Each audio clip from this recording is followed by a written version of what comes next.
Bismillahirrahmanirrahim. Assalamualaikum warahmatullahi wabarakatuh.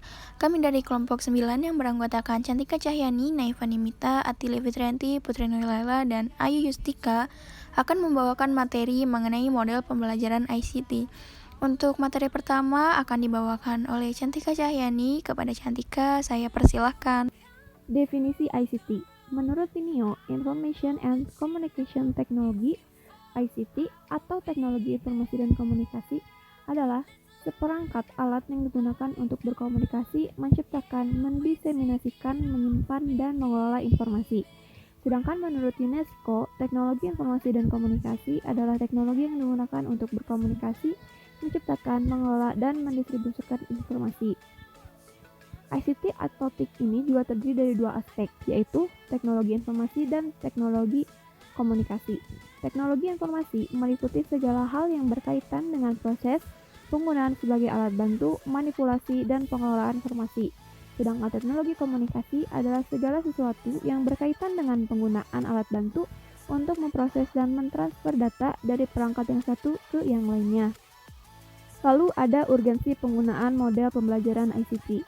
Model pembelajaran ICT ini sangat penting untuk diterapkan dalam dunia pendidikan, karena akan memberikan manfaat yang besar dalam proses pembelajaran antara peserta didik dan pendidik. Pengimplementasian model pembelajaran ICT akan mempermudah segala aktivitas pembelajaran karena adanya bantuan-bantuan teknologi. Selain itu, dengan pengimplementasian model pembelajaran ICT juga dapat membuat peserta didik terbiasa dengan penggunaan teknologi di zaman yang sudah serba canggih di revolusi industri 4.0 ini, sehingga peserta didik tidak akan tertinggal dan tetap memiliki kemampuan yang mumpuni. Lalu ada pemanfaatan dan penggunaan ICT dalam pendidikan yang terdiri dari 3. Yang pertama yaitu learning about computer and the internet, di mana teknologi literasi menjadi tujuan akhir. Dalam hal ini, komputer dijadikan sebagai objek pembelajaran, misalnya adalah ilmu komputer. Lalu yang kedua ada learning with computer and the internet, di mana ICT memfasilitasi pembelajaran sesuai dengan kurikulum yang berlaku di sekolah. Misalnya adalah Pustekkum Dekdiknas mengembangkan program CD multimedia interaktif untuk mata pelajaran bahasa Inggris, biologi, dan lainnya sebagai salah satu alternatif media pembelajaran di sekolah. Dan yang ketiga adalah learning through computers and the internet, yaitu mengintegrasikan pengembangan keterampilan-keterampilan berbasis ICT dengan aplikasi dalam kurikulum. Misalnya, ketika peserta didik melakukan riset lalu menggunakan spreadsheet dan program database untuk membantu mengorganisasikan dan menganalisis data yang telah dikumpulkan untuk disusun menjadi sebuah laporan penelitian. Oleh karena itu, komputer juga dapat digunakan sebagai alat bantu untuk melakukan proses tertentu, misalnya perhitungan, penyimpanan data, pemrosesan kata, dan lain sebagainya. Baik, terima kasih kepada Cantika Cahyani. Materi selanjutnya akan dipaparkan oleh Naifa Nimita. Kepada Naifa, dipersilahkan. Manfaat model pembelajaran ICT. Menurut Sari dalam jurnalnya, manfaat model pembelajaran ICT adalah sebagai berikut. Yang pertama, menarik perhatian siswa. Kebanyakan siswa tentu sudah mengenal internet dalam kehidupan sehari-harinya. Internet merupakan salah satu bagian dari ICT. Semua siswa tertarik dengan internet, maka dari itu, pendidik dapat menggunakan model pembelajaran ICT untuk mengajar. Lalu yang kedua, pembelajaran menjadi menyenangkan. Dalam proses belajar mengajar, terkadang siswa menjadi malas untuk belajar karena proses pembelajaran yang membosankan. Menangani hal tersebut, pendidik dapat menggunakan model pembelajaran berbasis ICT agar pembelajaran menjadi menyenangkan sehingga siswa akan mudah memahami pembelajaran yang disampaikan oleh pendidik. Lalu yang ketiga, pembelajaran menjadi lebih mudah. Internet sebagai salah satu bagian dari ICT mempermudah para siswa untuk mendapatkan materi secara cepat dan mudah. Lalu yang keempat, memberikan pengetahuan lebih kepada siswa. Siswa yang proses belajarnya berbasis ICT akan memiliki pengetahuan lebih, karena siswa dapat mengetahui apapun dan bertanya apapun tentang materi. Tetapi, pendidik harus tetap mendampingi dan meluruskan, karena tidak seluruh informasi atau pengetahuan yang diperoleh siswa adalah pengetahuan yang relevan. Lalu yang terakhir atau yang kelima adalah mempermudah komunikasi. Internet mempermudah komunikasi. Dalam hal ini, apabila seorang guru sedang ada kepentingan kepentingan yang tidak dapat ditinggalkan, peserta didik dapat diberikan tugas dan mengirimnya ke blog atau media sosial masing-masing. Sehingga saat itu juga guru dapat memantau langsung siswa yang sudah mengerjakan tugas dan yang belum mengerjakan tugas.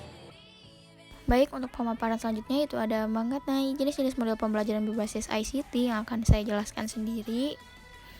Yang pertama, di sini akan ada pemanfaatan aplikasi Microsoft Office dalam kegiatan pembelajaran. Dan yang kedua, akan ada pembelajaran berbasis internet.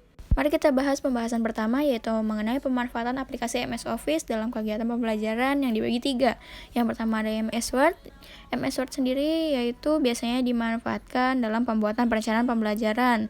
Dan perencanaan pembelajaran itu sangat banyak, diantaranya seperti dapat memiliki backup data yang lengkap dan setiap saat dokumen perencanaan itu dapat direvisi atau diupdate. Yang kedua, dapat memprint out dokumen tersebut untuk kepentingan pembelajaran dan supervisi dan dapat dengan seketika melakukan perbaikan. Yang ketiga, yaitu soal-soal ujian dapat terdokumentasikan dengan rapi dan dapat diakses kembali untuk kepentingan asesmen berikutnya. Dan yang terakhir, dapat memudahkan dalam menyiapkan dokumen pembelajaran dan penilaian karena tidak harus memulai dari nol. Untuk selanjutnya yaitu ada Microsoft PowerPoint. Microsoft PowerPoint sendiri merupakan aplikasi yang disiapkan oleh Microsoft Corporation untuk melakukan presentasi di depan publik. Biasanya untuk prakteknya yaitu di kelas, dan pemanfaatan aplikasi PowerPoint itu membutuhkan dukungan perangkat keras atau hardware, yaitu 1 unit komputer portable atau laptop dan infocus yang berfungsi sebagai widescreen. Nah, selanjutnya ada Microsoft Excel. Tugas pokok guru atau dosen yang tidak kalah penting dan rumit dari melaksanakan pembelajaran adalah melakukan penilaian atau asesmen terhadap hasil belajar siswa atau mahasiswa dan melakukan analisis hasil belajar untuk mendapatkan umpan balik atau feedback sebagai bahan masukan bagi guru atau dosen dan siswa atau mahasiswa dalam mengambil langkah selanjutnya. Nah, dengan memanfaatkan aplikasi Microsoft Excel, guru atau dosen dapat mengelola nilai siswa atau mahasiswa dan menganalisis tingkat kesukaran soal sekaligus dalam waktu singkat.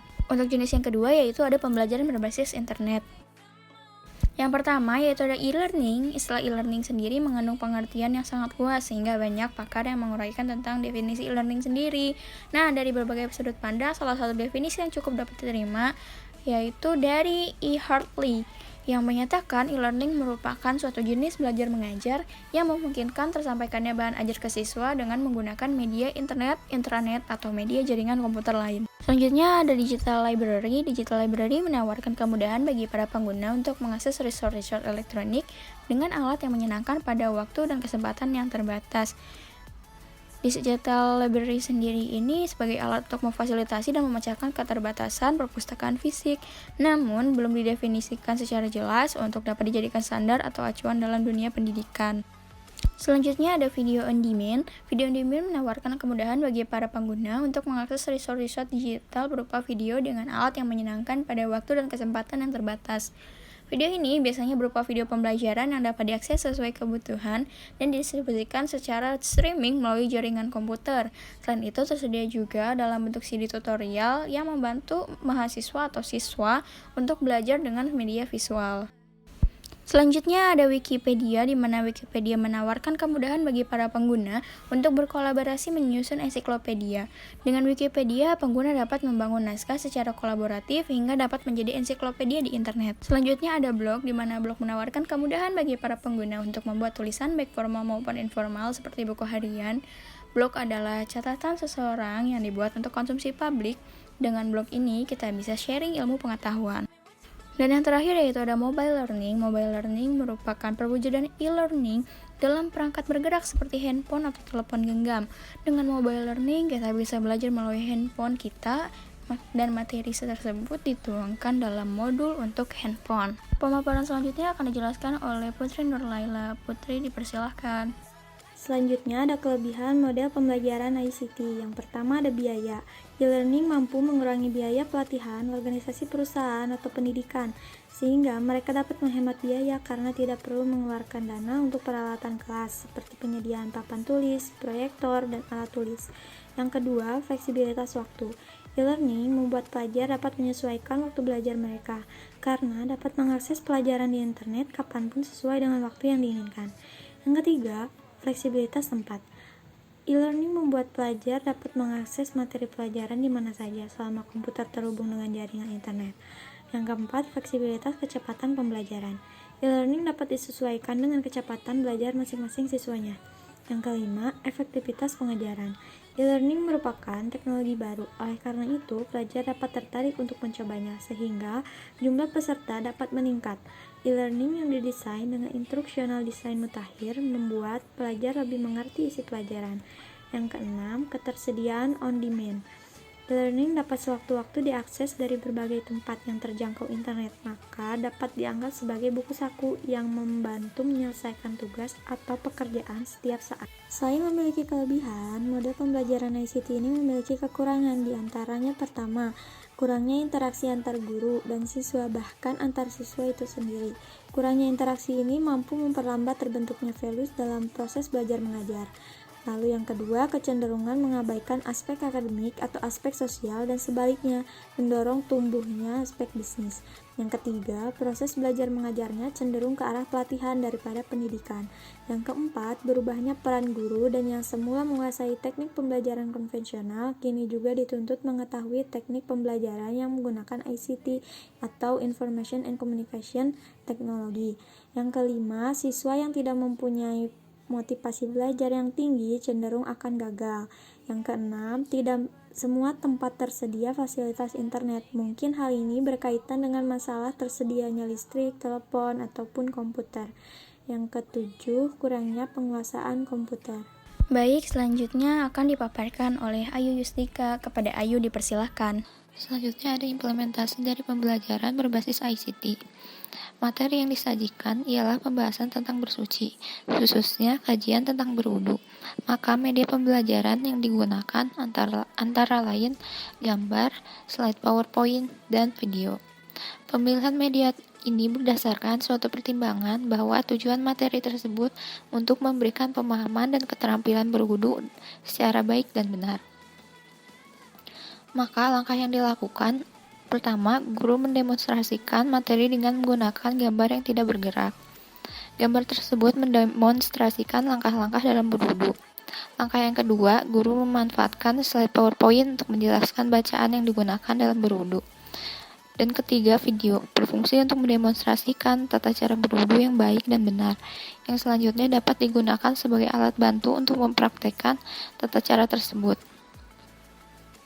Di samping murid bisa belajar secara mandiri di luar kelas, dari proses pembelajaran dengan media berbasis ICT ini menunjukkan bahwa pemahaman siswa tentang materi lebih mendalam dan menyenangkan.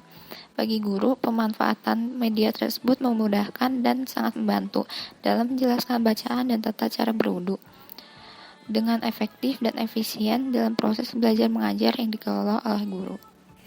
Baik, sekian presentasi dari kelompok 9. Kurang lebihnya mohon maaf. Wabillahi taufiq walhidayah. Wassalamualaikum warahmatullahi wabarakatuh.